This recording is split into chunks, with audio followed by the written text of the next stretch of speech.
Hola mis amigos y bienvenidos a una lección sobre pronombres de objeto doble.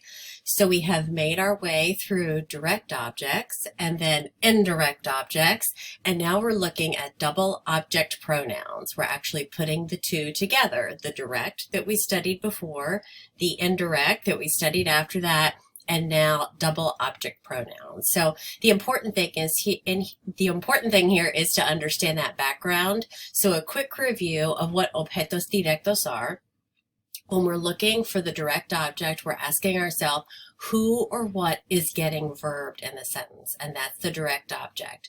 When we're looking at the indirect object, the objeto indirecto, we ask ourselves who or what is receiving the action.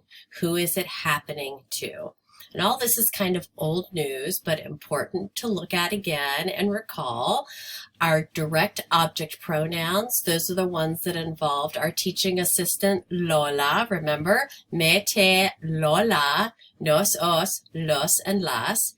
And for the indirects, we have me, te, le, nos, os, les. So it's really important to kind of have a post-it notes in your brain with the direct object pronouns on one post-it note and the indirect object pronouns on another post-it note memorized in your head. Me, te, lola, nos, os, los, las, and me, te, le, nos, os, les.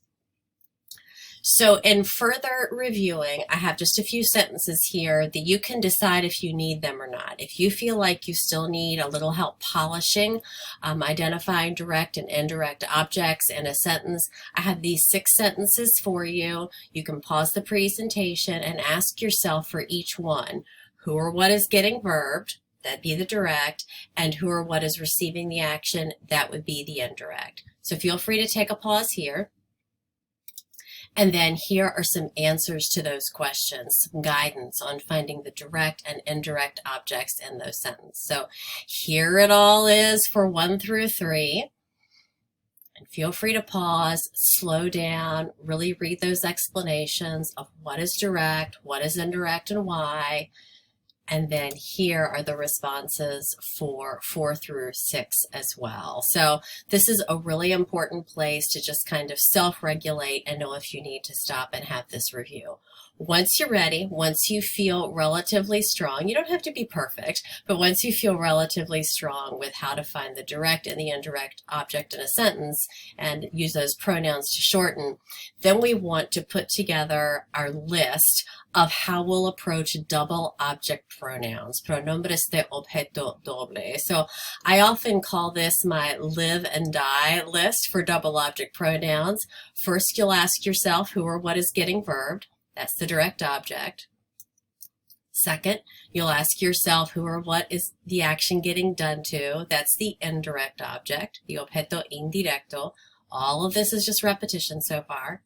Then you're going to put them in order. So this part is new. When you stack them up in a sentence and put them in order, you'll have no first, and then the indirect object, and then the direct object pronoun, and then the verb.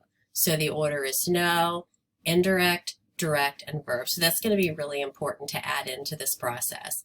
There will be no double L's. Le or les switches to se in order to avoid double L. So this is new information. I haven't given you any examples of it yet. Just hang in there and I'll show you what I'm talking about on the next slide. And then finally, you still have the option of attaching to infinitives and gerunds. And that's the exact same situation we've had ever since we brought in direct objects in Lección 5. You can attach to infinitives and gerunds if you want to. Otherwise, stick those pronouns before the conjugated verb, okay? So let's take a look at an example.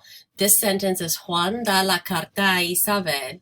And what I'm going to do here, over on the left side, I'm lining up my live and die list of questions that help us with double object pronouns. So these are the same 5 questions I just had on the previous slide, but we're going to line them up here and use them to help us break down and shorten this sample sentence.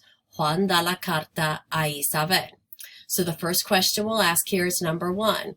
Who or what is getting verbed? Well, the verb is da. Who or what is getting dad, or who or what is getting given? That is the carta.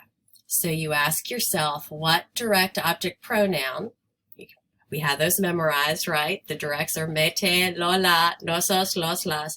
Which one would logically take the place of carta? That, of course, would be la. La is the objeto directo that logically replaces carta. So then we go to question number 2. Who or what is the action getting done to in this sentence? Well, Juan gives the letter to Isabel, so it's getting given to Isabel. So that makes a Isabel the indirect object. So you go back to your post-it note of indirect objects. Which one would logically take the place of a Isabel? Well, the options are metele, nosos les. The logical one to replace a Isabel is le, to her. Tres, we're going to line them up in order. So if it's negative, we have no first, but the sentence is not negative. You have your indirect, your direct, and then the verb. So that would put us here. Le, la, da. We found the indirect in number 2. We found the direct in number 1. So there they are in the proper order. Le, la, da. This takes us to number 4. No double L's. Oh, well, we have a double L, right, with le, la. So let's look at the live and die list. No double L's. Switch le or les to se. So the le becomes se. Se, la, da. So in breaking that down, start with the verb to derive the meaning. He gives it, la is it, replacing carta, to her. He gives it to her. Se, la, da. You still have the option of attaching to infinitives and gerunds, but in this particular sentence, there is no infinitive or gerund, so you would just leave it as se, la, da. An example of having a gerund or an infinitive involved here could be these possibilities. Va a dársela. He is going to give it to her, if that's what you wanted to say, or he is giving it to her. Está dándosela, ¿verdad? So you could attach to dar or you could attach to dando if those were actually in the sentence. But if you're taking this base sentence here, Juan da la carta a Isabel, that shortens down to se, la, da. So that's your first practice with double object pronouns. Why don't you try some on your own? We have 5 options here. You're really not options. We have 5 sentences for you to do. You need all of this practice. Make sure you work your way through the live and die list, starting with 1, ending with 5, beginning with asking yourself who or what is getting verbed, then asking who or what is receiving the action of the verb. Okay, so take your time working through these, push pause, and then the answers are on the next slide. Here are your answers for shortening those sentences down using double object pronouns. So take those in, work through the list, let me know if you have any questions, and you'll get some more really valuable practice with this in your tarea as well. Okay, muchas gracias. Hasta luego.